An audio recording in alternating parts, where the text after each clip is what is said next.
kusangana zvakare pano paTeachCash Media MTV tichikupakurai chirongwa chedu, chirongwa chinodzidzisa, chirongwa chinodakadza nevatungamiri wezvitendero zvakasiyana-siyana zviri pano. Nirangu zita noitwa PD the Ghost. Ndine vadare vandinawo pano, tanga tinosonzera fura. Regai ndikuzivisei. To my left ndina vanoitwa iwo Madzibaba Nzira, and to my far left ndina Dr. Pastor Marwenze vakamira chitendero chePentecostal Madzibaba. Panapa vakamira the Apostolic Sect. Is unfortunate that sekuru momberume vanomira chiwanhu chedu kana kuti African Traditional Religion vapo muzuva ranhasi. So Madzibaba, kwazisai vateereri. Makadi zvenyu vateereri, ndinoitwa Madzibaba Nzira, wane nharo nezvine nharo. Mazvinzwira kavane nharo nezvine nharo. Dr. Pastor mufundisi, kwazisai muri Zimbabwe. Makadini mhuri yeZimbabwe nevateereri vese kunzvimbo dzakasiyana. It's Pastor Dr. Marwenze. Tinongoramba tichiti ngatinamate Mwari wedu mumweya nemuzokwadi. Alright, tisati tapinda muchirongwa chedu zvizere, ndine mubvunzo mumwe chete wadombobvunza varume vari vaviri. Chekutanga, Pastor. Yes. Vanhu vambori vanhu wani? Vanhu ndevamwari. Vanhu ndevamwari. Madzibaba, vanhu vambori vanhu wani? Vanhu ndevamwari nekuda kwekuti iye Mwari pachezvake ndiye akasika munhu wekutanga anova iye Adamu. Saka kureva izvo kuti tese takabva pana Adamu, saka takasikwa naMwari. Alright. So mubvunzo wangu uda kusvika ipo pakuti ndikasangana namufundisi panapa, makati simba here makadi munhu waMwari anditi. Asi patinosangana nasekuru kana vamwe vanhu havamboti makasimba here munhu waMwari. Chii chinonyatsa kuitika ipapa? Alright, ndinotenda. Regai ndingomhanye ndichiti tikaona tikabata John chapter 1 pavhesi yani ya 11 inobudisa zvakanaka kuti he came to his own and his own did not receive him. Akauya kune vekwake vakasadini, vakasamugamuchira. But as many as received him, to them he gave the right to become the children of God, even to those who believe in his name. Murikona. Saka kuna agamuchira, amene kana murikona, amugamuchira, ndiye apuhwa simba rekuzichi wamwana wani? Wamwari. Saka zvobva zvadudzira kuti ava kana vakunzi sekuru, pane chagara paari. Amene kana muri vanzwisa chisiri iye, because kana mukadzi anogona kutozi sekuru ane mweya ichi wasekuru paari, but isu tiri kunatsa kuona kuti this is a female, munhu wechikadzi uyu. Saka asi isusu manje kune vanotenda kuna Kristu Jesu, agamuchira Kristu Jesu, anopiwa simba rekunzi mwana waMwari. Ndosa muchizoona vazhinji vanosungoti munhu waMwari, mwana waMwari, munhu waMwari. Muri kuzoona it's a sign yekuti this person received Jesus. Asi uko manje azvito apply wakutoita unga wako watuka. Alright. Regai ndikwanise kuti ndipindure ipapo. Zvakanaka Madzibaba. Ichokwadi chiri kutaura hacho Pastor Marwenze, asi inini neimwe nzira ndinoona sokunge kutadza nekuda kwokuti munhu wese ndewaMwari. So munhu wese zvaari waMwari, tikatarisa nauye chitendero chakaita se chitendero chinonamata ana sekuru waiwai, chitongori chitendero chavo, asi ari munhu wani? waMwari. Tobva tadzoka futi isusu, tobva taenda kundotarisa futi kuna pana iye Kristu achinge achiuya, anoti ini handina kuuya kune vakanaka, asi ndakauya kune vakaipa, kuti ndikwanise kunge ndiwaratidze nzira yekuti iwo wakwanise kunge wachitenda nayo, kuti wakwanise kunge wachiuya kuna Kristu. Zvichireva izvo kuti iwo waKristu kana kuti isu waKristu pachezvedu tinofanirwa kuti titoende, mungava muri mune vanhu vakaipa, kune mhondi, kune n'anga dzachona, tichikwanisa kunge tichidziparidzira shoko raMwari kuti idzo pachezvadzo dzikwanise kunge dzichitendeuka kuti dziuye kunzira yakanaka. Saka nhasi dambudziko ratinaro isusu vaapostoli kana kuti waKristu nderekuti isu pachezvedu tinodanana isu tega pachezvedu kune wasingatendi kusaidhi kwedu isusu tinoita sokunge tinowaisira cold shoulder kana kuti gokora, saka wanouya sei kwatiri? Alright, ipapo madzibaba ka regai tibatsirane ipapo. Hazvina kushata zvamadini zvamataura. Yes. Ndosaka maona ndatora gwaro kuti ichokwadi tabvumirana pekutanga kuti munhu wese ndowani? Ndowamwari. Wamwari. Yes. Muri kupanzwisisa. Asi muchaona kuti kereke haisiyo iri kuramba vanhu ava. Nekuti ndosaka muchiona kuti machechi tiri kuita macrusade. Tiri kuita maconference. Ichokwadi ichocho. Tichidaidza munhu wese. Asi now taakuchiti muchachiona kuti vanhu vari kupa that respect and honor kuti munhu waMwari, kwete in the sense yekuti tiri kungoti munhu wese asi waMwari ba. In the sense yekuwa mwana waMwari. Because there is no way yaunoenda kuna sekuru mombe rume kana imweni ng'anga wati munhu waMwari. Munotovhiringana ipapo. Andika muri kupona. Alright, zvakanaka ifasa. Alright, tanga ndichida zvangu personally inini kuti zvimbondijekera ndichasekunzwisisa ipo papo. So zvisinei, regai tipinde musoro wenyaya yedu kana kuti nyaya yatakagara panapa nhasi tinozopera svondo rapfuura. Nyaya yengozi, kuti ngozi inopera here nekunamatirwa, kuturika munhu maoko kana kuti bhaibheri, kana kuti ngozi inopera here nekuripwa. Sezvinambotaura sekuru hawapo, asi madzibaba wachatitungamirira, mufundisi wachatitungamirira, tichiwa nekudzidza nekunzwisisa, tichinzvera nekunzwisisa utesve hwauya nevarume vari vaviri. Mufundisi, ndinotenda nhaurwa yengozi tikangoibatira padumbu inenge yakadini, yakashata. Asi nhaurwa yatinoda kutanga taziva ndechekuti chatakuti ngozi chii. Muri natsopanzwisa. Isusu tinonzwa vanhu vachiti ngozi vachiti mweya wemunhu wakadini, wakaurawa. Vanhu vari kudinawo, vari kutaura. Asi nini mufundisi ndiri kuti madhimoni, ameno kana muri kupanzwisa, muri kuzvinzwira madhimoni. So tichachiona manje kuti tibate pfungwa ine vanhu yekufunga kuti munhu anomuka kubva kwakafa achiuya achizonetsa vanhu kana kuchengeta vanhu. Ngatichione tinenge takuda kubata yatiri kuti state of the dead, kana kuti chimiro chemunhu mushakabvu. Muri kunatsopanzwisa. Saka nawo regai ndibate gwaro, ndichariverenga nechirungu but ndogozoridudzira nerurimi rwamai shona.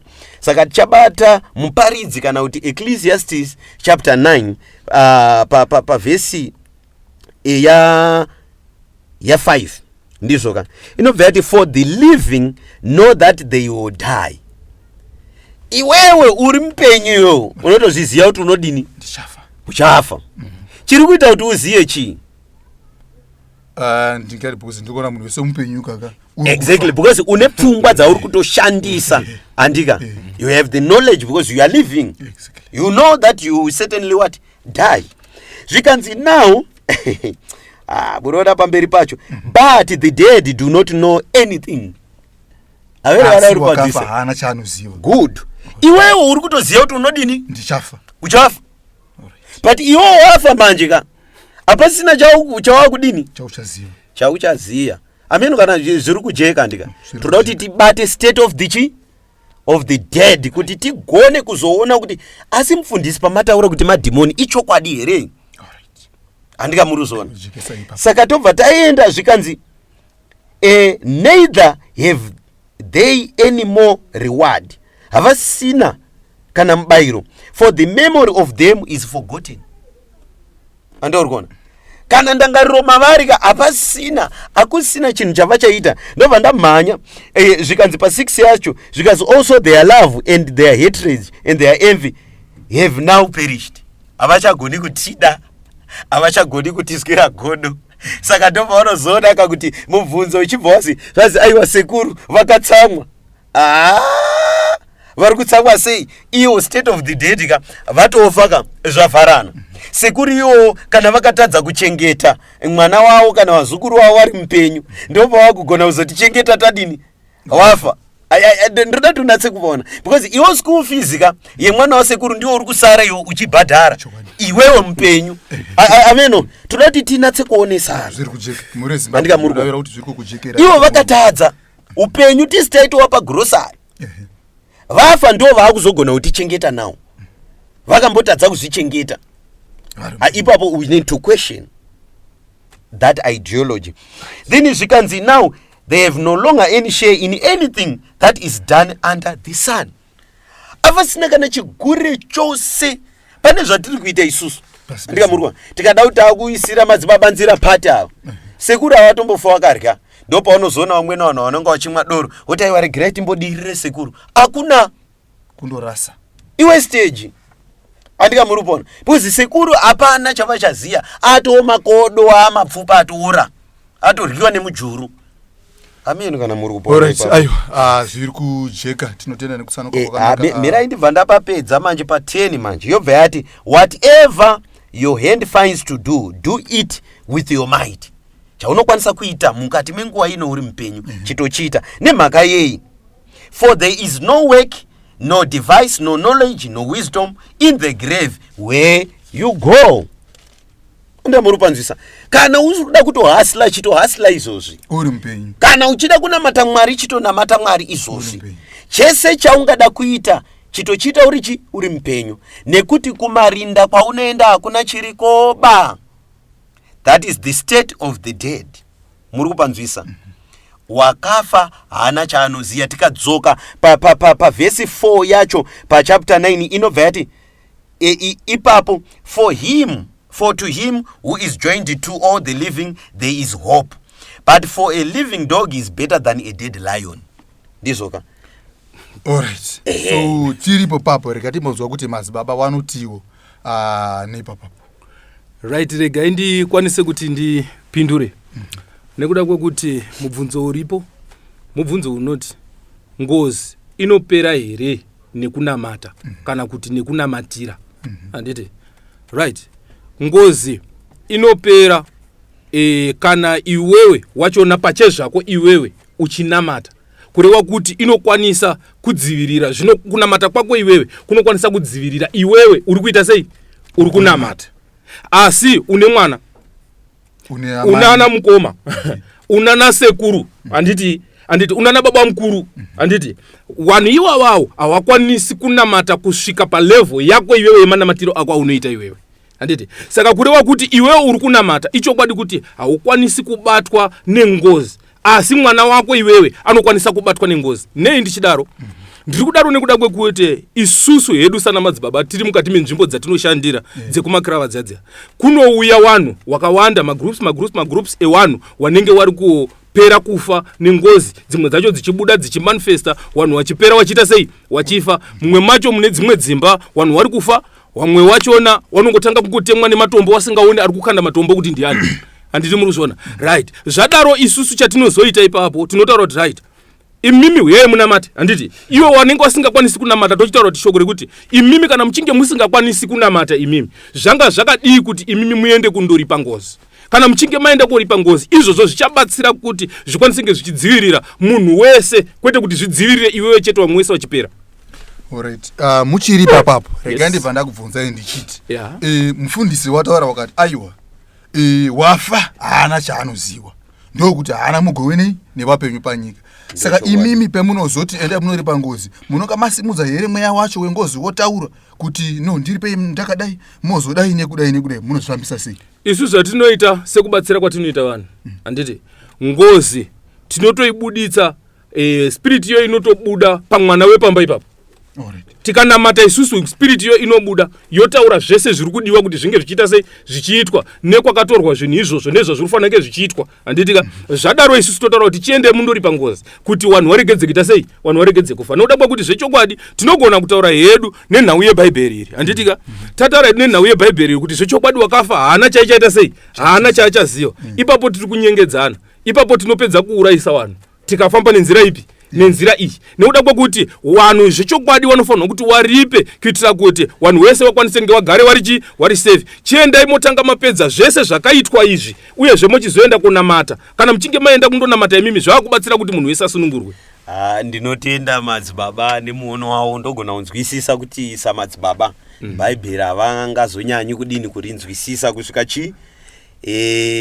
pane kutenda kwatinoita mariri shoko iri. muchaona kuti why ndada kutanga kubata nhaurwa estate of the dead because toda kuziya kuti mufi here ari kuuya muri natsopanzisa. That's why ndatangira ipapo. Kana kuti mweya yemadhimoni muri natsopanzisa. Saka ndosaka ndazorodza nhaurwa yekutanga kana mandibatisa ndichierengesa magwaro kuti uyu hausitori mweya wemufi ba because mufi haana mugove nesu. Number 2 now taakuchiona kuti tine madhimoni baba girosi dziya muri kupanzwisa dzekudzingwa kudenga dzakadzingwa dziya baba dziripo panyika panapa. Mweya yetsvina iyo ndo mweya itsvina muri kupanzwisa. Inotora so many forms yainotora. Saka muchachiona nhaurwa iripo now ndezvekuti munhu afa muri kupaona vanhu vanoita chiricho chavo chaicho chekuti takwenda komutsa mufi muri kupanzwisa.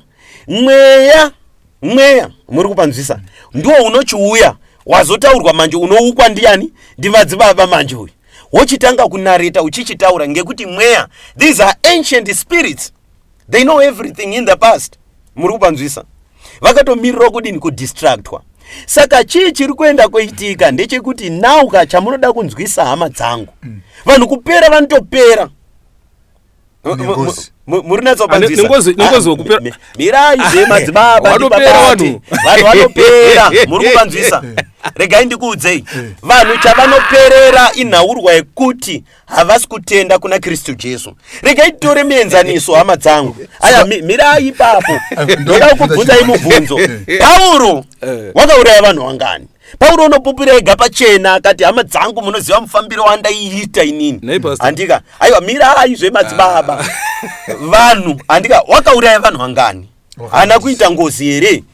Ndepapi patakazwa kuti Pauro wakaenda koripa andika pana Kaini naAbheri chaiko pakaurayiwa munhu. Ndepapi pakaripwa ndoda kuti mupaona vana David chaivo vakauraya vanhu andika ndepapi pakaripwa. Hama dzangu regai ndikuudzei chokwadi ukatenda muna Kristu Jesu zvokwadi you are covered iweweka but yes ipapo ndiri kupanzwa but nhaurwa iripo ndeyekuti chatinoda mukuita mimi niye mwana wenyu zvakasiyana ndo patiri kutaura kuti nhau iyi inotoda kuti munhu wese atende muna Kristu Jesu. Muri kupanzwisa ndosaka muchiona kuti shoko raMwari rinodanidzira kuti munhu wese nen'anga anasikuru mombe rumi zvaari kuita zvazvo yakamafanisa aya kutombotendera uchidai asi chokwadi anodini anochiziya handika muri kupanzwisa.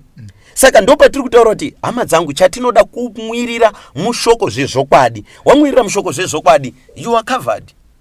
Nekuti isusu kana tiri kuti tinoda kuripana handika saka judgment day chichi chaitika pajudgment day because wakatoripwa saka Mwari hachatotunga muri baba veregai bvunze richidai so saka tiri kuti uyu wauraya handitika uyu exactly obva akumba uregero takarisana zvapera handika saka uyu wafa uyu mutongo wake unozowanikwa here musi wejudgment day wafa mufi uyu waurayiwa nemunhu handika saka tiri kuti wauraya uyu unozondomirira kutongwa here kwemhosva yaapara iyi ndo mugare wetinongoita here sinze ngozi kusiyana nezvimwe zvese zvisiku izvi. Alright chinhu chinoitika ndoda kutora futi muenzaniso wekuti Dhavhidha na Uriya muHiti vachagarisana here kudenga andika muri kuzona because Dhavhidha wakaurayisa Uriya akatora futi mukadzi wake akatoita neana andika muri kupona. Saka muchachiona kuti nauka zvinhu zvekutenda izvika Mwari ndiMwari vanotendera vanhu kuti varegererane mumweya werudo. Ndosaka makanzwa ndakataura pekuzopedzisira ndikati nenhaurwa yekuti tine hutera munyaya yekutenda kwedu andika muri kupona. Tinozokurudzira hedu vanhu kuti iwewe kana wadhila nemunhu asiri kutenda chiita zvaanoda muri kupanzwisa chiita zvaanoda but you see kuti kana wakatenda you are munhu anofamba ari pashoko but kana wakuita zvavanodawo zvakureva kuti you are bending to the demons because mweya iri kutaura ndoda mombe ndoda kudai uchangoona kuti vese wakaripa mombe dzacho izvozvi mukada kuvhurira malines andika mukada kubvunza vanhu vese vakamboripa vanotokutaurira kuti ngozi ichiko haiperi aiwa so kana zvakadaro zvakanaka next time toda kumbotambira mafone calls exactly vanhu vombotitaura vombotuza takagara zvakanaka zvakapera zvechokwadi so pazvo zvimadzibaba hero shoko nhasi munhu auraya munhu wauraya munhu nhasi wobva wataura kuti aiwa no mweya wemunhu akafa urakuuya uchitaura kuti imimi makandiurayirei wonzi idhimoni. Handiti muri kuona wobva wachinzi right iroro idhimoni saka zvariri dhimoni saka hakuna zvakadaro iwewe namata chete. Ichokwadi ndinoona sokunge kunyengedzana. Why ndichiti kunyengedzana nekuda kwekuti ndikatarisa inini nzvimbo dzatinobatsira vanhu isusu tisu tinowingwa nevanhu vane maproblems akaita seapi seiwayo tichishanda zvichita sei zvichipera asi ndinoona sekuti kune wandinoti inini namata ichokwadi achinamata kudaro dambudziko hakuna asi kune vanenge vasiri kunamata ngozi haibati iwe pache zvako kana iwe uchinamata zvakasimba pache zvako iwe haukwadzwi asi unopedzesa mhuri unopedzesa family. Handiti saka iwewe kuti izvi zvese izvi zvipere munamate zvakasununguka pachinge pasina vanhu vari kufa pachinge pasina matambudziko arimo mukati memusha ndinotondera kuti ndine musha wandakasvika ini vanhu vachitemwa nematombo vanhu vachigara musango wasingaoni kuti matombo ari kubvepi zvese izvo zvichiitwa nengozi kusvikira vanhu vaenda kundoripa vanhu vakapera kufa zvakatangira kuzvipfuyo kusvika kuvanhu vanhu vachipera kuita sei kufa asi vanhu iwo patakazotaudza kuti aiwa chiri kudiwa apa ndechekuti mweya iwoyuyu ukwanise kunge uchinzi usimudzwe mweya kana uchinge wasimudzwa uende kune kumusha kwawo. Handitika ndo pakazotanga kuzomira vanhu kutanga kudi kufa asi mubvunzo wangu baba muri ipapa handika saka mweya uyu waenda kumusha kwawo unenge wakudini manje chazvinoita ndezvekuti chiri kuuraya vanhu mukati memusha menyu imimi handiti ispiriti yemunhu wamakauraya ari kuuya achitaura kuti imimi makandiurayirei. Alright saka mamuripa chii chinenge chakuitika manje rufubva rwamira unozorodzwa semweya uyu vanokwanisa kuzorodza vanhu vekumusha kwake waenda kumusha kwawo hausisiri mumusha menyu imimi rufubva rwamira. Alright mubvunzo wangu kwamuri madzibaba yes munotenda here mushoko shoko ndinotenda bhaibheri ndo remunoshandisa here tinoshandisa bhaibheri iri ende hapana chandinotopokana nachomo asi kana pachinge paane nyaya yekuti musaripa ngozi ndine kupokana nekuda kwekuti inini handidi kurasa vanhu asi kuti ndinoda kuti vanhu vachinge vachinamata vanhu vasingafi uyezve tisinganyengedzi vanhu nekuda nevhesi rinoita kuti vanhu vakwanise kunge vachisangana futi nemaproblems. Alright saka madzibaba imi kana muri kuti munotenda kushoko handika but mobva masvika papoint yamunoti but kana tasvika idzi saka zvorewa kuti shoko raMwari ravakafemera imimi rine parinoguma so asi imimi semunhu wenyama mutori nesolution yekuzoti parinoguma apa but isusu taakudai ndizoka zvazviri kureva zvatinoita isusu manje mufundisi tinodai so handiti muri kuona iri ibhaibheri handitika bhaibheri rakanyorwa newaprofita kuburikidza nezwi raMwari handiti ndizvo right so bhaibheri iro riri zvatinoita isusu tinoverenga mavhesi iwaya tichikwanisa nge tichipatidzira futi vanhu handitika asi isusu zvatinoita manje tinoshandisa inonzi Holy Spirit mweya mutsvene waMwari unotionesa kwatiri kuenda nekwatiri kuita sei kwatiri kubva chinova riri izwi rechiprofita rinonditanga kundiratidza zviri apa nezvichauya kumberi zvinoita kuti matambudziko aregedze kuramba ari muvanhu. Alright madzibaba imi mungati Holy Spirit inouya here usina kunzwa shoko iri because muriona kuti nhauro inoitika kuti iwo wacho unge une Holy Spirit inyaya yekuti wakatenda kune shoko iri muri kupanzwisa saka imimika muri kutotaura kuti mune limitation neshoko iri saka monditaura kuti muri kushandisa Holy Spirit azvimeki sense madzibaba kuti musaripe ngozi here nekuda kuti muri kuti mimi munhu kana achinge akafa handiti mweya iwoyo uchinge uchiuya handiti musaripa handitika musaripa nekuda kwekuti madhimoni ndo pandiri kuramba ipapo nekuda kwekuti inini pache zvangu inini ndiri kunamata nelevho yangu handitika ini pache zvangu nelevho yangu nemazira ndozviita handiurayiwi nengozi bainini handitika asi ndikatarisa inini ndine vana ava handiti ndinana mukoma ava vamwe vacho vasingatonamati handitika vamwe vacho zvitori zvidhakwa handitika watori kunyika handitika right iwavo vanhu ivava ngozi iyoyo vanopera kufa ndichinge nditoripowo futi parufu rwacho. Muranda washe ndiri kutopazwisisa zvinhu zvamuri kudini zvamuri kuda kuzama kubudisa ndizvo munoona kuti shoko raMwari iri tiri kutaura kuti iro rinotikurudzira kuti tese ngatitende kunani kuna Kristu ndizvo asi iwewe ukasatenda kuna Kristu ndo panouya zvese zvaya zvatiri kutaura kuti mazidhimoni esaya anokuataka. Why? Because unenge usiri muna Kristu. Muri kupaona? Saka imimika kana muri kuti munotenda kune shoko handika, but tiri kuti imwe yemadhimoni yobva yati ndoda mwombe, ndoda kuti ndizwai, imimi you bend to it handika. Amusi kuchateerera shoko raMwari ramuri kutaura kuti munoshanda nengirozi, but muri kutoteerera dhimoni ndo ramuri dini, ramuri kushanda naro, ramuri kuti mimi dhimoni mweya wemunhu wamauraya. Because ona izve muranda washe panapa shoko raMwari riri kutaura kuti munhu akafa handika hasina chaachaziya, watovata haana kana mugowe nevanhu vapenyu. Saka imimi munoti inazvo. Kana achinge afa musina kumuuraya imimi, ichokwadi. Nekuti nini chandinotaura inini kuti muri kutaura kuti madhimoni handitika. Munzvimbo dzatinorarama mune varoi handitika, munzvimbo dzatinorarama mune urombwa handitika. Taenda kundotora zviyaye zvana zvikwambo, taenda kundozvezve zvekuroiwa, mhepo dzedze dzisingadi zvakanaka handiti. Ndo madhimoni atiri kutaura api iwayayo, kwete kuti munhu atourayiwa, munhu aurayiwa ka spirit iyoyo uya yotanga kupedza vanhu kuuraya handitika, yotaura kuti inini ndibve chiendai mundondiripa handitika, endai mundoripa. Yes, ngati Stephen akaurawa muri kupanzwisa. Stephen wakadini? Wakaurawa. Makambozwa kuti wakamuka here?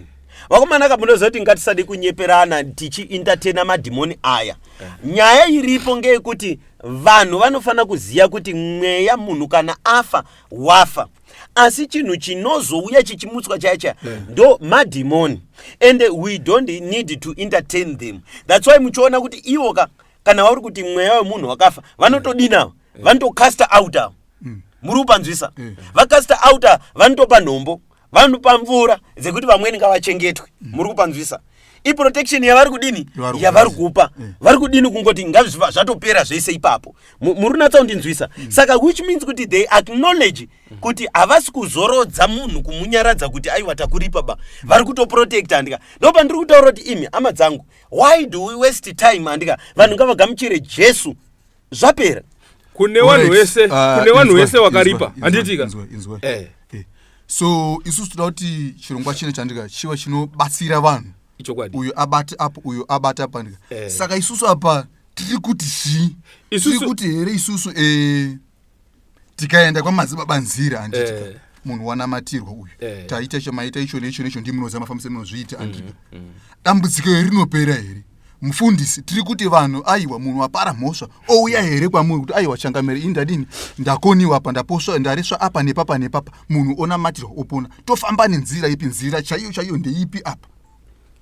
Ya nzira chaiyo ndeye kuti kunamata Mwari ngatinamatei handiti, asi tichinamata mumweya nemuzvokwadi. Tichinamata mumweya nemuzvokwadi zvinofadza Mwari.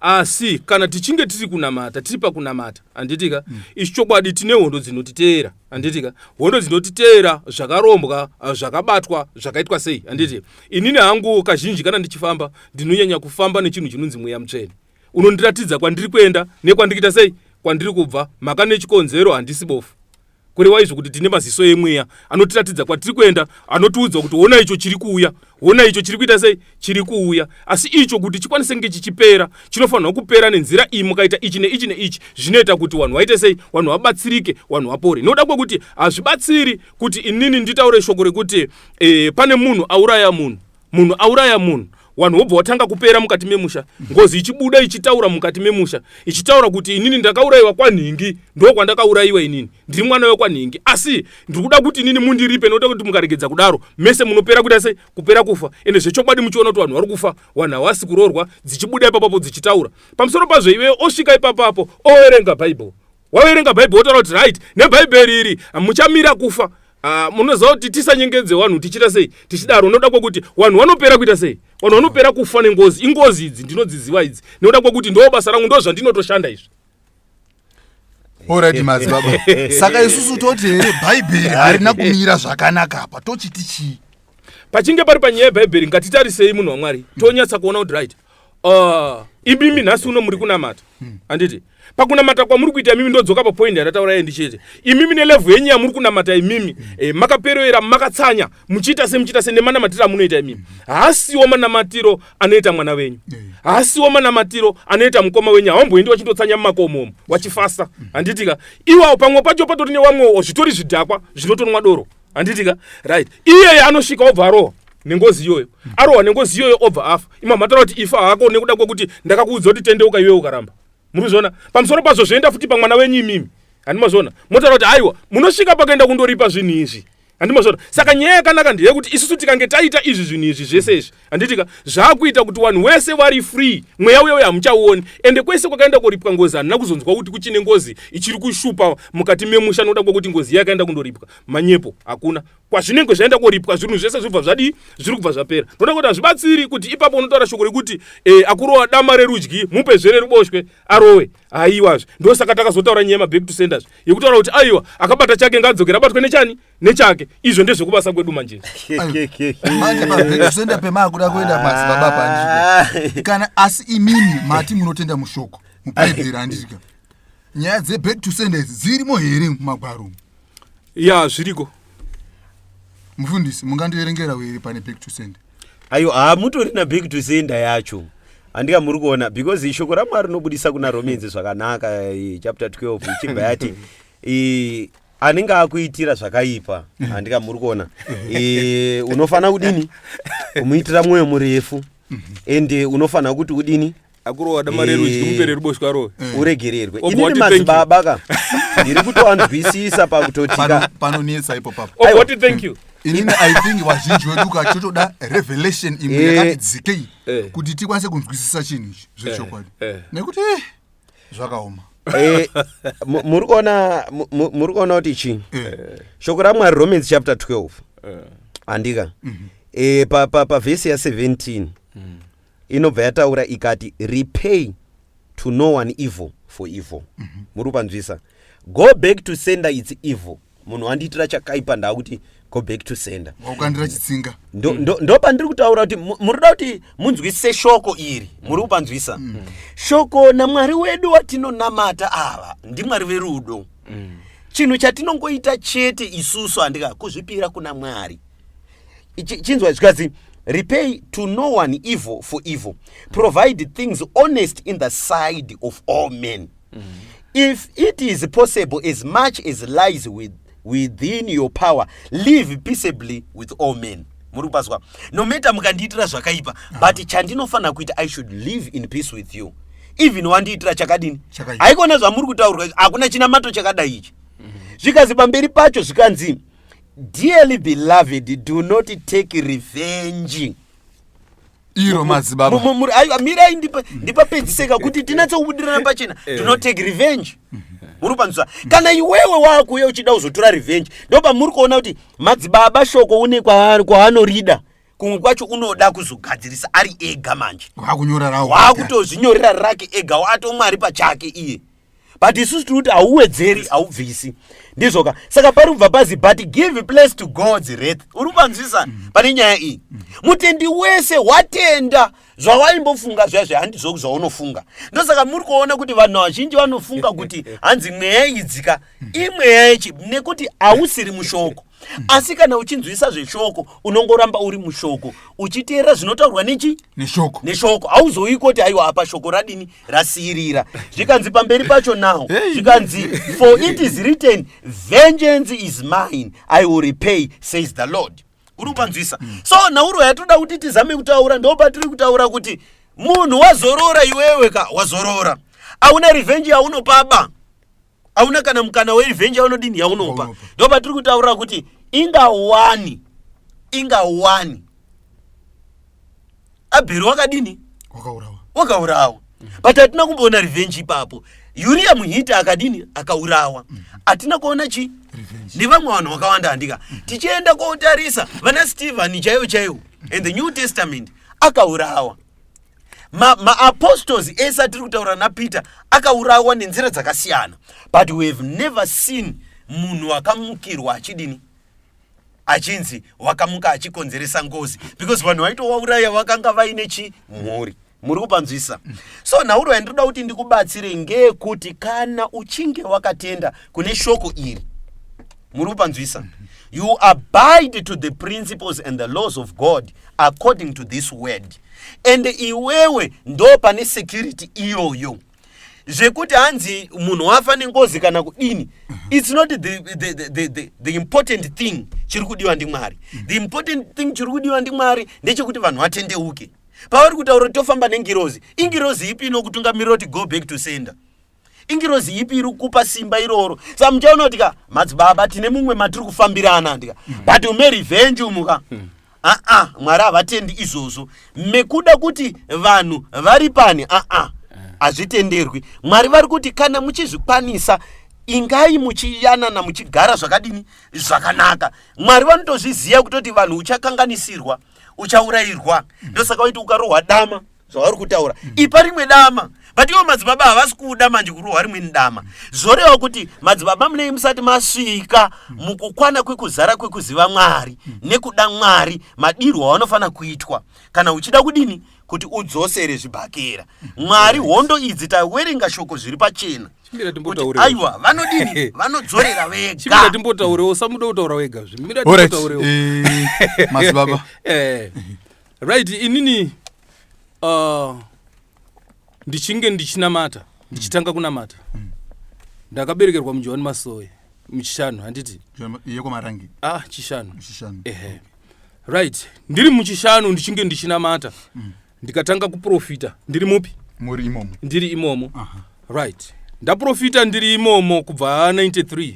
Ndichinge ndichiprofita 93 ndiri form 3. Then ndichibva ndachizoenda kuzondosvika muna 99 ndopa ndakabva ndachizoenda ndandine shamwari yangu ndaitamba nayo yechipasta handiti, ndikaenda kuchikoro chechipasta ndikatanga kupasta chechi handitika. Ndatanga kupasta chechi asi matambudziko haana kuzopera mushure mekunge tiri ikoko handitika.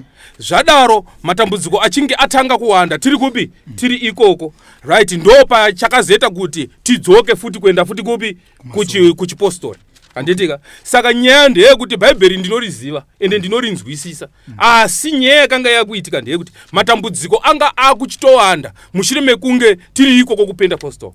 Muri pastor. Tiri pastor. Matambudziko akuwanda. Right, makane chikonzero tine shoko rinotaura iro richiti bofu rinotungamira mamwe mapofu ose anowira mugomba. Kureva izvo kote mapasta aya chokwadi anogona kukufurira imi machikudza ikuti izvi musaite, asi nyaya ndeyekuti anenge ari mapofu ari kuenda kobhesa neBhayibheri asi asina Holy Spirit paari inokwanisa kunge ichikuratidza kwauri kuenda iwe nekwauri kubva. Saka naizvozvo tiri kutaura nyaya yechinhu chinonzi ngozi. Isusu hedu sevapostora wanenge vachishandira vanhu tiri mukati menzvimbo yatinenge tiri handitika, tisu tinoungwa nevanhu vane matambudziko akaita seapi? Seiwayaya handitika. But auya matambudziko iyayo vanhu vari kufa, vanhu havasi kuroorwa, vanhu havasi kurara mumba, vanhu vari kutemwa nematombo, zvipfuyo zviri kuparara handiti mazvona. Jehovha wanzi aiwa ndoda kukuverengera Revelation yakati kuti iwewe zvinhu izvozvo zvipere, iwewe vanhu vanopera kufa. Noda kwakuti tisanyengedzane, noda kwakuti tikanyengedzana nezvechokwadi tichinyengedzwa tichitungamirwa nebofu, zvechokwadi tinowira mugomba vanhu vakapera kufa. Madzibaba zvemubvunzo mudiki kwazvo. Yes. Saka susunoti here vafundisa ava ingori shoko chete asi havana ziso romweya. Ndataura inini shoko rekuti inini ndakaenda kuchikoro chebhaibheri kureva izvo kuti ese mavhesi ari apa handiti mavhesi ekuenda kuchikoro kundosvika kugara padeski kwakudzidza from Genesis to zvakazarurwa handitika. Kureva izvo kuti hawana vhesi rawasingazivi riri mubhaibheri iri handitika. Maka nechikonzero wakaenda kuchikoro wakadzidza wakagraduata wakasvika pakutonzi pastor, izvozviwa kutonzi doctor rekudzidza kwete zvezvinhu zviri spiritual handitika. Saka kureva izvo kuti izvi ndezvekuchikoro kwawadzidza handitika. Saka zvechokwadi anogona kuita nharo nebhaibheri nezvinhu zvekudzidza wachipinza vanhu musango. Saka isusu tiri kufamba nezvinhu zveHoly Spirit zvemweya tichiratidza vanhu kwavari kubva nekwavari kuenda nechinopedza dambudziko revanhu. Alright, ndaona kuti mufundisi manonokerwa nenguva. Ndinotenda. There is nothing wrong about kudzidza. Ishokwadi. Muri natsopanzwisa. hapana chakashata pakudini pakudzidza. Kana ndakatodzidzawo ere. Asi ndakuona kuti dzidzo yenyu payakasvika aina kusvika chaipo ba. Handikamurupanzwa. Madzibaba mukadaro munorasa vanhu vagowe varanda vegehena. Murupanzwisa. Natsai kuteerera imimi madzibaba mataura mega imimi mukati chaita kuti muzoende kupostori inhaurwa yematambudziko. Amatambudziko ariko zvocho. Aiwa ishochoka ichokwadi muranda washe. Matambudziko ariko enda achigere kuti ariko. Izvozvi muchitori nawo even madzibaba udaro matambudziko iwawo. Anenge achiuya asi mangwani ndinoaona. Ndichitowashanda chipera manje. Saka muchachiona kuti aiziri nhaurwa yematambudziko inoita kuti udini uchinje. Avere avurupanzwisa ava vachinjiswa kuenda uku nenyaya yedambudziko but uchaona manje shoko raMwari rinotipa nhaurwa yematambudziko boza hafa akapera nometa ukati hanzi ndanamata sei panopera iri rimwe richibuda richipera iri richibuda ndosaka tiri kuti shoko redu iri it secures for the afterlife. So Jacobo kana kuti tiri kubata James chapter 1 pavhesi ya 2 inobva yati hama dzangu zvitorai somufaro bedzi kana muchiwirwa nemiedzo mizhinji. Muri kupanzwisa nemhaka iyi zvikanzi muchiziva kuti kuidzwa kwokutenda kwenyu kunobereka kutsungirira asi kutsungirira ngakuve nebasa rakakwaniswa kuti mukwane mururame kwazvo musingashayiwi chinhu. Saka muchaona kuti matambudziko shoko raMwari rinoto acknowledge kuti matambudziko ariko. Muri kupanzwisa Jobho takamuona kuti wakasangana nematambudziko akafirwa akaita maronda akadini. Muri kupanzwisa matambudziko anouya pane munhu asi iwewe chiri kuedzwa pauri kudini kutenda kwako. Muri kupanzwisa ndada kuti ndiwabatsire ipapo panhau yekuti chandakabva kuchechi inyaya yematambudziko because achinawo matambudziko murume uyu naanhu ari kushandira acho ane matambudziko. Regai tidzoke pangozi. Aiwa mirai ndidzoke pangozi baba. Tiri pangozi ipapo. Tiri pangozi. Ndiri kuramba ndichireply zvama muchitaura ndika. Tiri pangozi ipapo. Babaka mataura imimi. Mukati vafundisa ava vanenge vachingotaura zvishoko zvavari kudini zvavari kudzidza. Ichokwadi tinofanira kuchidzidza ichi. Vadzidzi vaJesu they had to spend more than 3 years. Muri kupanzwisa kudzidza chinhu vaida Jesu vachitodzidza chishoko. Ndo pamunozozwa John 1 John chapter 1 achibva ati izvo zvatakanzwa izvo zvatakaona tikazvibata zveshoko tikazviparidza achitaura Jesu Kristu. Muri kupanzwisa vakanzwa vakazvidzidza vakazvibata. Muri kupaona vachidzidza nezvaKristu. Saka ndo zvatakukuparidzirai. Saka inini mufundisi Marwenze ndiri mufundisi ane mweya waMwari. Muri kupanzwisa ane mweya waMwari. Inyaya yavanoita yekuti hazi tinooneswa hazi neHoly Spirit. I don't think kuti handioni zvinhu. Ndinoona. Muri kupanzwisa asi ndaona chii chaitika shoko ndo rakakosha because ava kangofanana nen'anga sekuru momberume aya ndi 6 na 9 kungoti mwe wakapidigudzwa chete. Muri kupaona mweya waMwari haupidigudzwi. Aiwazve atiti mweya mutsvene waMwari because iwewe chauri kuita uri kungoonera vanhu. Mweya mutsvene waMwari haupidigudzwi. Mwari havanei nezvinhu zvese zvokuti taonerana kana ndakuona iwewe kuti mangwana uchasangana netsaona then what? Tonamata nazvo. Tanamata nazvo then what? Zvobva zvapfuura chikamu chopfuura kuti chidini matambudziko tichingomapfudza tichipfudza then what? Tinopfudza matambudziko nekuda kwekuti isusu chatinoenda matiraka ndechekuti chiri kuuya handitika tinochiona chisati chauya. Good azvina kushata izvozvo chisati chaitika. So naurwa isusu manje patinoonesa munhu taiona icho chionai kusiyana kwedu manje isusu vaona kana nhunzi yavanoona vafundisi zvatinoita isusu andika tiri kukupa ishoko shoko ndo richakuchengeta iri ndizoka shoko rinokuita kuti unge uri munhu akakwanira waritenda and you secure for the afterlife. Muri kupanzwisa whether ndakuonesa nhunzi kana kuti handina kuona nhunzi waiona yes waiona but zvopera here watofa kudai watofa vazi ndandine maprofesa ndaipiwa no that's totally wrong. Saka ndo pamunoona kuti nyaya yeshoko raMwari inouya ichinatsa munhu wemukati but muchaona kuti chiprofita chawo ichi andika chiri kuuya chichimusimbisa pazviro zviri panze zvinooneka but tine zvinhu zvisingaoneki zvisingaori.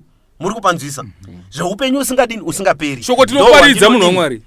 Aiwa madzibaba muparidzi munongoshandira shoko tinoparidza ende tingataparidza ende hatisimbisi munhu tichiti saJobho ba yokuti wasangana nedambudziko kwakuti ita saJobho kana kuti pa munhu after mambo yerenga iri Bible right isu zvatinoita shoko iro tinoerenga iri shoko iri ndataura kuti ndakatoriendera kuchikoro iri handiti ndosaka muchiona kazhinji kato nekumba kwangu bhaibheri ritori kwe handiti kumba kwangu ritori kwe ndataura ndakakurira kumasowe kureva izvo kuti kumasowe ikokoko hakuna mutemo weko wandisingazivi because ndiri mwana wekumasowe handiti mazvona irori bhaibheri kumba kwangu ndinaro iri ndinotoriwerenga futi bhaibheri iri asi zvatinoita manje ndezvekuti kana tichinge tichifamba nechinhu chinonzi mweya mutsvene handiti mweya mutsvene waMwari ukatondiudza kuti munhu waMwari imi kwamurwendo rwamuda kufamba imi musafambe musaende ndaona masangana nechakati handitika iwe ukadyiwa hako netsananguro zvavo zvako asi chokwadi takuita sei takuudza asi kana uchinge uchida zambuko ndo patinokuudza tapochiita so kana kutegedza kuenda kana kuti tokukundisa wakadai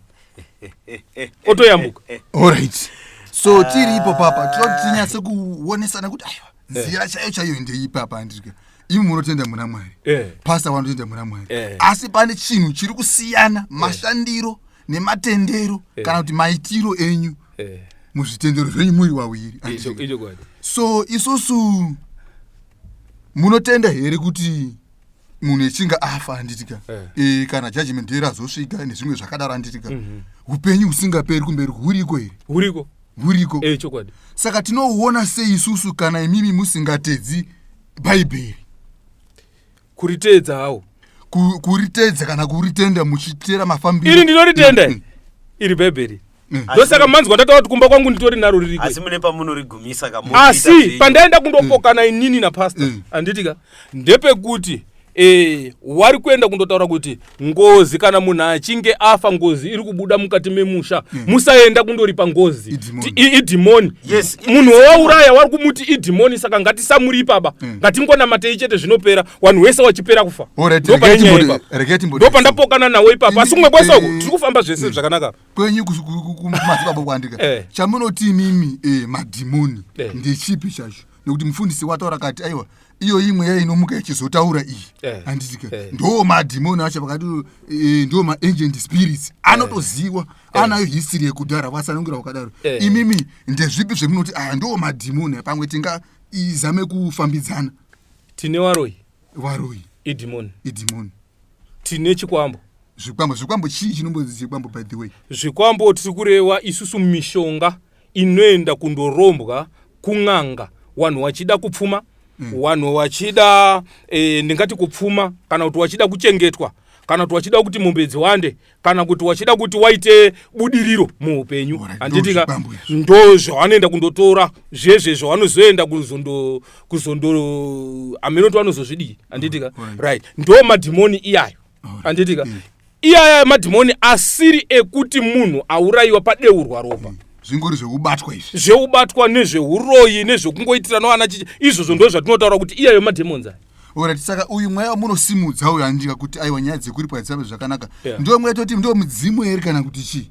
No kwete handizvo hausi mudzimu hausi mudzimu inyaya ezvinhu zvakaenda kundorombwa.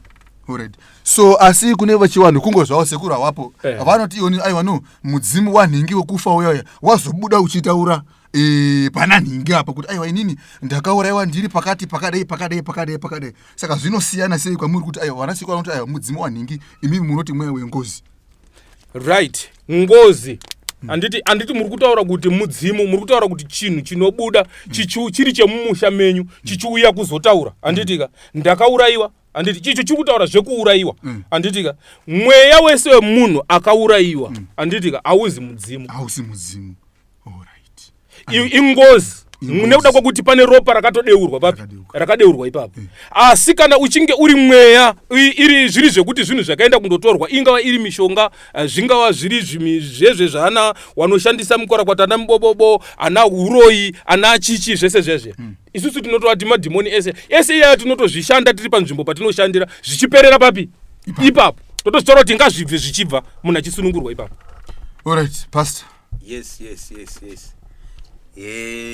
Ndinofara neconversation iyi kuti musharukwa vari kujamba vachiendawo kuAfrican tradition kwavakawandira ngekuti ukaona munhu waakuramba chunhu ichi pakatoshata idenja chi skelemu Pastor munozapa ndaramba. Aiwa mira izve nditaura handikama muchitaura. Ndaramba pengozi pastor.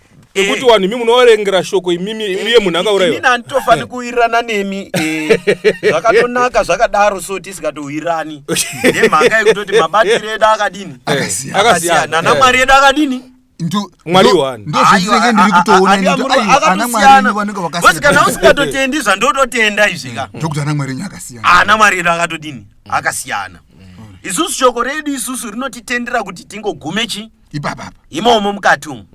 Totenda kuna Kristu zviri zveshoko kana zviri zvebasa ripi naripi tinozviita muzita rani raJesu Kristu. Muri kupanzwisa. Saka muchaona kuti nhau yavari kuzama kutaura vachizoti mweya mutsvene ndosaka ndambotaura paya ndichivakorekta kuti aiwa mweya mutsvene kahungouyi usina kunzwa chi shoko iri shoko iyi. Saka rawo kahwawo mweya mutsvene uika tichazofunga kuti mweya mutsvene but unenge utori mumwe nochi mweya imwe topic yatingazobata chi umweni musi kuti kana tiri kuti mweya mutsvene wacho wakamboita sei ende unouya sei ende unoopareta sei. Muri kuzona because anhu ari kubarwa zvenhau yemweya mutsvene ka zvinonetsa kuti tikwanise kunyatsa kutsanangurirai nekuda kwakuti imimi wacho hamusi mazviri. Hamutauri kuti handisi mazviri. Munogona kungotaura kuti aiwa inini calling yangu yakauya yakadai tongoziva. Handiwe moti calling kusvika kwemweya mutsvene handizivi asi ndinodavira kudaro. Ndoda ndikuudzei vanhu vazhinji vari kurasika wedha muchechi wedha ngekwawo kumadzibaba muri kupanzwisa pavanenge vachiti hadzi ndine mweya mutsvene. There is a way inogamuchirwa nayo mweya mutsvene. Muri kunatsaundinzwisa but muchaona kuti vamweni vanhu vane madhimona vari kutoshanda chi nawo vachibatsira vanhu nekuti satanika anotozvigonawo zvekuona zvinhu. Because muri kuona kuti nyaya mukada kubhesa zvatiringotarisa ngezvekuti tinokuonerai kuti uku kwakaita sei uku tinokuonerai kuti zvakadai but muchaona kuti isati bhesi neizvozvo. Muri kunatsopanzwisa chatobhesa nazvo ishoko iri randataura kuti rinotigadzira munhu wechi wemukati. Ndosa muchizwa Pauro achibva ataura kuti kunyangwe munhu wekunze achipera zvake but munhu wemukati anodini anonatswa zuwa nechi nezuwa. Shoko iri is for the spirit man kwete the body. We can die, we can do whatsoever but shoko iri it's only meant kuti tibate pane zvinhu zvemweya kunyanyisa. Muri kuona but muchaona kuti madzibaba zvinhu zvavari kutaura izvika hazvina kana basa nedenga. Muri kupanzwisa zvinhu zviri kuafekta nyama ishi but muchaona kuti inini pandiri kubhesa zvinhu izvika zviri kuafekta mweya wako for the afterlife. Ameno kana muri kundinzwa. So ndo patiri kutaura kuti hama dzangu zvisina basa nedenga ndezvipi nemfundisi. Mchimbomirai madzibaba. Nyaya ndeyekuti mufundisi ka munoziva kuti nhasi uno isusu tine makereke handitika tine makereke iwaya munhu kuti anamate zvakasununguka ndokunge iye wachona atanga ashandwa dambudziko rake ropera iye onamata zvakasununguka iye onamata achitenda kuti mwari makaita henyu makatibatsirai pawateerera andika mutitsvagire vateereri vane ngozi. Muri natsaundinzwisa vakaripa kana nevanayo because we need to prove. Muri kuona for so many years andika there were so many misconceptions about these issues.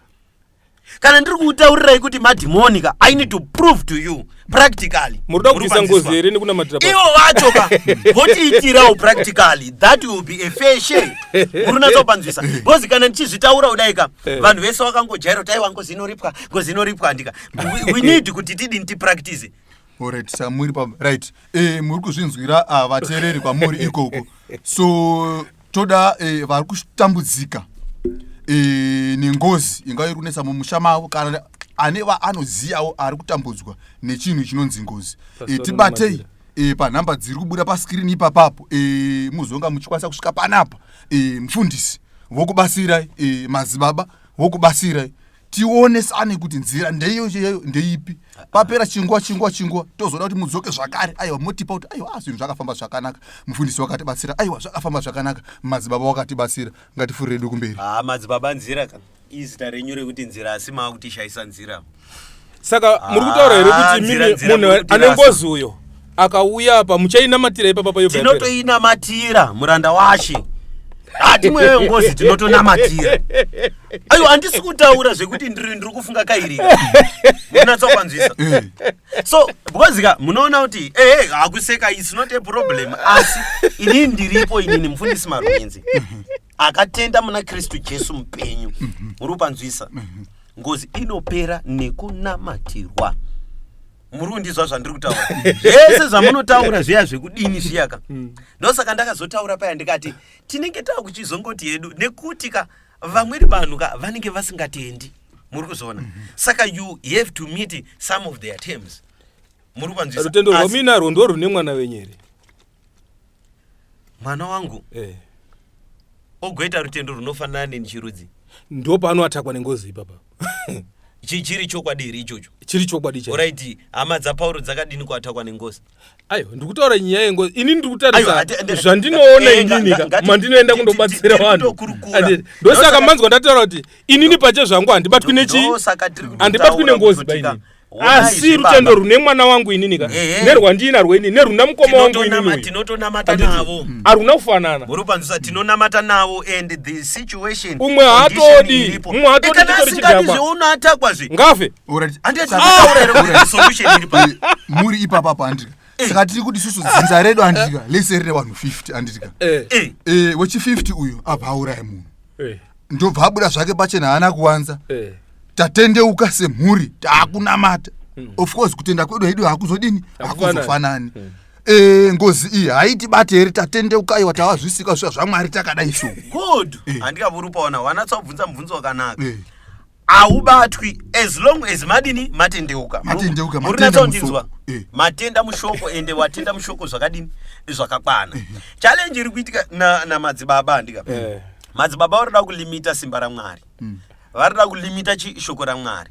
Ndosaka ndabvunza mubvunzo wekuti imi muri kutaura kuti izvi zvengozi kana taakungozi taakuda kuita nyaya dzedu, kana dzanyaya dzekuripira taakuda kuita go back to sender tega. But Mwari shoko rauri kutaura zviri pachena, vengeance is mine. Saka iwo kana wakuuya uchitaura kuti handifani kuti nditeerere zviri kutaurwa apa, zoreva kuti iwewe waakutongoenda kusaidi kusiri kwaMwari. Saka toti here ipo papo wana madzibaba wane kachiwanhu kewanoita here kana kuti ayo wana madzibaba watori kuchiwanhu. Andika muruwa kozi so long ukasatongokwana kutenda wari kuchiwanhu nekuti vanotendera kuti vanhu ende muri pangozi. Muri natsopanzwisa. Aiwa sandizo zvega zveimi zvamunotenda kazviri kuchiwanhu. Andika muri kupaona. Because imi wana madzibaba munotora mabiya muchishandisa nekudini andika. Zvese zvoti kazvitarisa mushoko raMwari muchazoona Jesu ana kana chinhu chakapa munhu ana kana mbiya yaishandisa ana kana jira raidini raishandisa but madzibaba vanotodini. Saka iyo ngatiisiye tichaibata umweni musi muri kupanza ngatidzoke pane ngozi yandiroramba inini ndichisimbisa ndichiti ama dzangu kuda kwemwoyo wangu kakuti mugone kutenda kune shoko riri rezokwadi. Muri kupanzwisa ndaiverenga Jakobho tikati itai mufaro bedzi kana muchiwirwa nematambudziko akadini akawanda chiri kutendwa chiri kuteswa mukati meupenyu hwenyu kutenda kweshoko ramudini ramuinaro. Muri kupanzwisa. So nhaurwa iripo ndeyekuti imimi chamunoda kuita kutenda kune shoko rezokwadi. Muri kupanzwisa. Nekuti ukatenda mune shoko riri rezokwadi you are safe, but kune uyo asina kuramba mufaro bedzi aiwa tendai kune unosara wega. Tiri ipapapo pashoko rezokwadi apa mufundisi tototi mumboti jekesei picha nekuti kwese iri kungoparidzwa asi papacho unoti uyu munhu uyu apa. Saka ndoziva sei inini sedu ngamunhu kuti aiwa iri magwaro ndiwo magwaro chaiwo ezokwadi aya. Alright, munoona shoko raMwari rinobudisa pachena kuti zveshoko raMwari hazvinei nezvokudya kana kuti zvemari. Muri kupanzwisa. Shoko rakangodai you can still go to heaven wanzwa nekutenda shoko. That is the requirement iripo wobhabhatidzwa. Muri kupanzwisa. Then mweya mutsvene wodini wouya. Ndo passport yako iyi. Ndiyo passport yani yako. Muri kupanzwisa kuparidzirwa shoko uri gamuchira wobhabhatidzwa watone mweya mutsvene wakudini waakushanda newe. Muri kuzvinzwisa. So vamweni vanhu hongu vanouya nemamwe methodologies avanoda kubhesa nezvimwe zvinhu zviri almost similar, but chatiri kuti shoko raMwari ndiko kuparidzwa kwekutambudzika kwaKristu Jesu, uyezve kufa kwake nesimba rerumuko ndo iri evhangeri inoponesa. Muri kunatsa kundinzwisa? Ndo iri evhangeri, the central point of this scripture ndika inhaurwa yesimba rerumuko riri pana Jesu Kristu. Zvimwe zvese zvindo zvinozotaurwa kuti dzanyambo ingano dzinoda kuzotaurwa navanhu kuti ye receive your car ye what dzanyambo idzo. Muri kupanzwisa? Ndosa muchizozwa apostora Paulo wanotaura nyaya iyi pana Acts chapter 26 pavhesi ya 22 zvikanzi ndakabatsirwa naMwari ndichimira kusvika parizuva ranhasi ndichipupurira vakuru nevadiki ndisingarevi chimwe chinhu. Muchaona kuti zvimwe zvinhu zviri kutaurwa zvimwe zvinhu, asi chandinoreva ndinoreva chinhu chakaparidzwa chakaprofitwa navaprofita naMozisi. Muchaona kuti Mozisi akanga achinyora mabhuku 5 aripo, the Pentateuch from Genesis to Deuteronomy andika 5 iwawo ndo akanyora, ende uchaona kuti hapana paakambotaura zvaJesu, but Jesu uri kuya achikonfirma kuti aiwazve izvi zvinhu zvakanyorwa ndiMozisi zvaitoreva nezvangu. Tabata Luke 24 pavhesi ya 44. Paulo uri kutaura the same thing pana Acts chapter 26 verse 22 na 23. Saka nhaurwa ingoripo tikaenda pa 45 ne 23 iri kubudisa kuti Jesu wakafana kuti afe omuka ova wekutanga pana vanhu Yesu wakadini wakafa, ndo iri mharidzo. Pana Galatians chapter 1 tobva taenda nayo, Paulo nobva taura akati kunyangwe iri ngirozi kana umweni munhu kana inini wacho Paulo akauya achida kuparidza imweni evhangeri yatisina kukuparidzirai yasiyana neyatakatanga kukuparidzirai ngava akatukwa. Alright. Ndoza tiri kutaura kuti imweni evhangeri dzese idzika dzatova dzasatani dzinobuda ngekuti Mwari is very clear about his word. So tiri papa mufundisi wabva wajekesa aiwa kuti kana richitaurwa rakadai ndiro rokutenda madzibaba variko futi vaana madzibaba pavanga kunyepera kana wefeki vanhu vangaziyawo seiko kuti aiwa no ndikaenda pana madzibaba nzira apa ndinogamuchira kusununguka kwangu, ndikaenda pamadzibaba muti apa ndinosununguka, zvinofambawo sei kwenyuko? Ipapa handina kupokana neshoko ranga rutaura mufundisi. Handitika shoko rawo wataura zvakaita sei zvakajeka zvakanaka, ndinoenderana nazvo. Nekuda kwokuti especially tikange tichitarisa pachinge pari panyaya yekusaidi kwedu kumapostori kana kuti kuvaprofita, handitika ichokwadi kuti variko wechokwadi, variko wasiri vechifuti wechokwadi, handiti kureva kuti wechokwadi variko, wasiri vechokwadi variko, wanoshanda nemweya yanga ichambotaurwa namufundisi yaiya isiri yaMwari variko, handiti kwauchizoita wanoshanda nemweya yaMwari variko zvekare, handitika no nekuda kwakuti uko kana ndichitaura kudaro tine vamwe wanoshanda nemashavi, handitika wacha ari mashavi, handiti wachipfeka nguo chena asi ari mashavi. Iwawawo ndo tinowaona nei? Tinowaona nekuti iwo wachona ndo wanenge vachiti isusu tiri kushanda kwatiri kuita, tiri kushanda nemweya yemumvura, tiri kushanda nemweya yenjuzu, handiti njuzu yangu ini handimozvona. Paunoenda ipapapo, handiti pauri kusvika ipapapo achinge achikubatsira 1 anobhadharisa, hakuna muprofita waMwari anobhadharisa, handitika yaang'anga, right? Tinowaona nei? Wanobikisa masadaka, handitika hakuna muprofita waMwari anobikisa munhu sadaka, because sadaka rakatongofanana nedoro remudzimu, handiti hakuna muprofita waMwari anotengesa munhu jira, kutengesa munhu jira, tenga jira reblue ugare naro, tenga jira rered ugare naro, tenga jira reretso, iwe uri muprofita uri kubikisa munhu sadaka, handiti izvo zviya hazvina Mwari pai, hazvina Mwari mukati. Ukatongoona chete wakutoitiswa izvozvo zvoreva izvo kuti pamuri ipapapo hapasisina Mwari pakati penyu, watova pang'anga, handimazvona. Kwauchizoita wechokwadi variko, asi wechokwadi zvavanotongoita kungoturika ruoko pamusoro pemunhu, zita renyu Baba, Mwanakomana, Mweya Mutsvene, handiti ingava iri mvura, namatirwa mvura haina problem, ingava iri nhombo, kungonhonga nhombo namatirwa, zvinhu zvako zvoenda kuita kwese zvoenda kundochinja. Hakuna muprofita waMwari anochaja munhu, asi zvazvinongoita iwe waitirwa zvinhu zvako zvakufambira, waita zvinobva pahana yani yako iwewe. No munhu waMwari makaita henyu motikari yofambisa zvabva pahana yako, hauna kuti munhu ndipe. Aiwa, pakajeka mufundisi. Yes. Tauri kuti tinopendera chirongwa chedu nguva dzedu dzakuti mhanyidza Ipaiwo vateeri venyu mairi matatu tichipendera chirongwa chedu. Alright, chinhu chandinoramba ndichingotaura ndechekuti Mwari wedu mweya, vanomunamata vanofana kumunamata mumweya nemuzokwadi. Asi muchaona kuti zviri kunetsa vazhinji kubudikidza kwedzidziso dzakauya kubva kutanga. Asi chandinokumbirisa, ngatirambei tichikumbira uchenjeri kuna Mwari kuti tigone kuvanamata mweya nemuzokwadi, nekuti ndo zvinoita kuti tidini tipone. There is no compromise kana tasvika pane zviro zvinenge zvakarehwa neshoko rani raMwari. Kana Mwari vakataura kuti zvese zvatichaita zvingave zviri zvebasa kana kuti zvingave zviri zvipi ngazviitwe nezita raJesu, ndio zita ratinongoshandisa. Saka muchazoona kuti zvimwe zvese zvinoda kubudiswa yatova nhema ndi Satani atopfeka anotouya achida kudini kuhunisa vanhu vachiendeswa kurutivi risirwo. So inini vanoda kunzwa zvimwe zvizhinji uyezve nekuti tirambe tichionesana nzira yaMwari, munotibata pa 0788 948 763. Ndichadzokorora 0788 948 763 mazvita. Aiwa, tinotenda mufundisi Marwenzi. Madzibaba, onekai vateereri muchivapa mairi matatu ekupedzisira.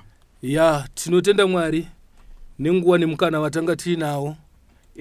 Nyaya ndeyekuti tikwanise kunge tichidzidza, nyaya ndeyekuti tikwanise kunge tichiyambuka, tichipona, nekuda kwekuti iyo vanoti chiuya imese makaremerwa makaneta ndigowanikwa ndichakuyambutsai kana kuti ndigowanikwa ndichakuzorodzai. Ichokwadi hazvigoni kuti iwewe ndikuudze kuti ndiri kunamata newe iwe ugokwanisa kusununguka kunge uchinamata iwe wakaremerwa nedambudziko. Saka chekutanga ndechekuti ndinofanira kutanga ndashanda dambudziko rako iwe riri pauri, wosunungurwa.